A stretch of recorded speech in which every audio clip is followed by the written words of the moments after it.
Hello, I am doctor Madhavi वैश्य। आइए आज हम बात करते हैं कि विटिलिगो के पेशेंट्स को किस तरह का डाइट प्लान करना चाहिए अपने पूरे दिन में। डाइट एक बहुत ज़्यादा इम्पॉर्टेंट रोल प्ले करती है किसी भी पेशेंट्स के लिए। किसी भी बीमारी के लिए डाइट प्लान बहुत ज़्यादा इम्पॉर्टेंट होता है। अगर हम अपनी डाइट सही तरीके से लेते हैं और सही अमाउंट में लेते हैं, सही टाइम पे लेते हैं, तो हमारा जो ट्रीटमेंट होता है, हमारा जो क्योर होता है बीमारी का, वो बहुत आसान हो जाता है, बहुत जल्दी पूरा होता है। आइए अब हम बात करते हैं कि ऐसे क्या क्या चीज़ें हैं जो हमें अपने डाइट में इंक्लूड करना चाहिए और क्या क्या चीज़ें अवॉइड करना चाहिए। सबसे पहले मैं मॉर्निंग से स्टार्ट करूं तो आप जैसे ही उठने के आधे घंटे के अंदर अंदर आपको 1 ग्लास गर्म पानी पीना चाहिए।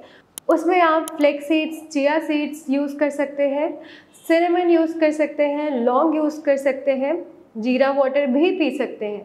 फिर अब मैं बात करती हूँ ब्रेकफास्ट की। ब्रेकफास्ट में आप सूजी का चिल्ला, मूंग दाल का चिल्ला, चने का चिल्ला या उपमा, पोहा, दलिया, ओट्स विद वेजीज, ये सारी चीज़ें खा सकते हैं। फिर अब मैं बात करती हूँ मिड मॉर्निंग स्नैक्स की। तो उसमें 1 बाउल फल आपको ज़रूर लेना चाहिए। उसमें आप पपीता ले सकते हैं, सेब ले सकते हैं, वाटरमेलन और मस्क मेलन विटिलिगो के पेशेंट्स के लिए बहुत ज़्यादा अच्छा होता है।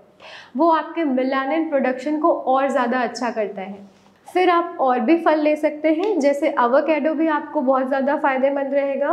बस ध्यान रहे कि आप खट्टे फल ना लें, जैसे मौसमी हो गया, ऑरेंज हो गया या नींबू ना लें।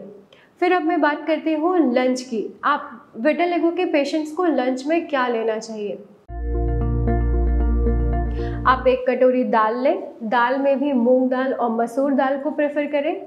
आप चना, छोला, राजमा इस तरह की चीज़ें ले सकते हैं। आप तूर दाल, चना दाल, उड़द दाल ये भी ले सकते हैं। फिर आपको 2 से 3 रोटी अपने डाइट के हिसाब से लेनी चाहिए और 1 बाउल ब्राउन राइस या क्विनोआ राइस या नॉर्मल राइस भी आप ले सकते हैं। Along with salad. सैलेड आपको बहुत ज़्यादा अच्छी मात्रा में लेना चाहिए। इसमें आप क्या क्या इंक्लूड कर सकते हैं। इसमें आपको बीट रूट इंक्लूड करना चाहिए, कैरेट इंक्लूड करना चाहिए, क्यूकम्बर इंक्लूड करना चाहिए। ये सारी चीज़ें आपके मेलानिन को प्रोड्यूस करने में बहुत ज़्यादा फ़ायदेमंद रहेंगी। फिर आप सब्जी में घिया, तोरी, टिंडा, सफ़ेद पेठा, इस तरह की सब्जियां आपके लिए बहुत ज़्यादा फ़ायदेमंद रहेंगी। अब मैं बात करती हूँ इवनिंग स्नैक्स की। इवनिंग टाइम में आप ग्रीन टी ले सकते हैं, कोकोनट वाटर ले सकते हैं और 1 बोल मखाना ले सकते हैं। मखाने में बहुत सारे ऐसे न्यूट्रिएंट्स होते हैं जो आपके स्किन में मेलानिन प्रोडक्शन में हेल्प करेंगे। फिर अब हम बात करते हैं डिनर की। डिनर के लिए सबसे ज़्यादा इम्पॉर्टेंट ये ध्यान रखना है कि आपका डिनर लाइट होना चाहिए और आप जल्दी से जल्दी कर लें तो ज़्यादा अच्छा रहेगा। अब मैं बात करती हूँ कि डिनर में आपको क्या क्या लेना चाहिए। अगेन आप एक फुल मील लें जिससे आपका पेट भर जाए। उसमें आप दाल इंक्लूड करेंगे। रात के टाइम में मूंग दाल और मसूर दाल आपके लिए ज़्यादा फ़ायदेमंद रहेगी क्योंकि ये दोनों ही थोड़ी हल्की दालें होती हैं और पेट में आराम देती हैं।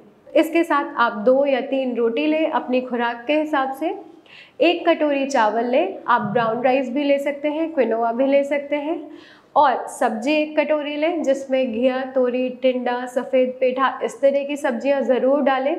फिर आपको सैलेड लेना है भरपूर मात्रा में जिसमें आप क्यूकम्बर, कैरेट और बीट रूट ये तीनों ज़रूर लें। इससे आपको मेलानिन प्रोडक्शन में बहुत ज़्यादा हेल्प मिलेगी। आपके दांत बहुत ज़्यादा आसानी से और तेज़ी से भरने लगेंगे। आई होप ये इन्फॉर्मेशन आपके लिए बहुत ज़्यादा यूज़फुल रही होगी। आप इस चीज़ को फॉलो करें और अपने एक्सपीरियंस हमसे ज़रूर शेयर करें। ये जो भी डाइट प्लान्स होते हैं वो हमारे ट्रीटमेंट में एक बहुत ज़्यादा इम्पॉर्टेंट रोल प्ले करते हैं। अगर आप अच्छी डाइट लेते हैं, सही टाइम पे लेते हैं और सही अमाउंट में लेते हैं तो ये आपके ट्रीटमेंट को बहुत फास्ट कर देती है और बहुत इफेक्टिव बना देती है। अब हम बात करते हैं कि आपको कौन कौन सी चीज़ें अवॉइड करनी चाहिए। तो ऐसी सारी चीज़ें जो आपके शरीर में इन्फ्लेमेशन कॉज करें उनको बंद करना चाहिए। जैसे बहुत ज़्यादा fast food, oily food, spicy food, ये सब बंद करें। अल्कोहल, स्मोकिंग, ये भी बंद करें। कोई भी सॉफ्ट ड्रिंक्स ना लें, वो इन्फ्लेमेशन कॉज करती है शरीर में और आपके इन सिम्टम्स को और ज़्यादा बढ़ाएगी। फिर मैं बात करती हूँ कि कौन कौन से फल नहीं लेने चाहिए।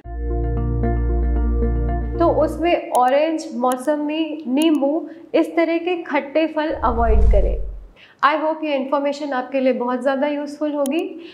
आप या आपके किसी भी जानने वाले को विटिलिगो या सफ़ेद दाग जैसी समस्या है तो उसके परमानेंट इलाज के लिए आप हमें कॉन्टैक्ट कर सकते हैं। Thank you.